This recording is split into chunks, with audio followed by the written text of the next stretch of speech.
Emmanuel Macron a eu un lien particulièrement fusionnel avec sa grand-mère, Manette, qui aurait tenu un rôle dans sa séparation avec sa première petite amie. Selon le journal Marianne, Emmanuel Macron a eu une relation particulièrement fusionnelle avec sa grand-mère Germaine Noguet, alias Manette, une ancienne enseignante et principale de collège, disparue en avril 2013 à l'âge de 96 ans.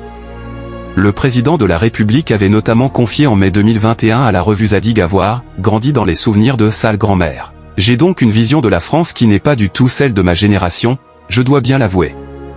Je suis comme désynchronisé, avait-il avoué à nos confrères. Sa perception du monde a été quelque peu façonnée par sa proximité avec sa grand-mère maternelle avec laquelle il a vécu pendant plusieurs années. Manette a été une véritable figure maternelle pour l'homme politique, comme le révèle le journaliste Étienne Campion dans son livre Le Président Toxique, enquête sur le véritable Emmanuel Macron, publié ce jeudi 6 février aux éditions Robert Laffont. Le journal Marianne, pour lequel il travaille, a partagé plusieurs extraits de cet ouvrage qui dresse un portrait inédit du président de la République.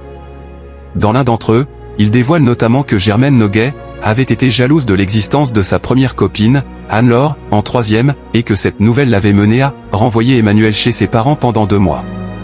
Si cette première d'histoire d'amour n'avait pas été vue d'un bon œil par sa grand-mère, elle a toutefois toujours soutenu son idylle avec sa femme Brigitte Macron. Emmanuel Macron s'était confié le 12 avril 2022, avant le premier tour des élections présidentielles, dans un entretien accordé à 7 à 8 à propos de la personnelle à qui il penserait en premier en cas de victoire.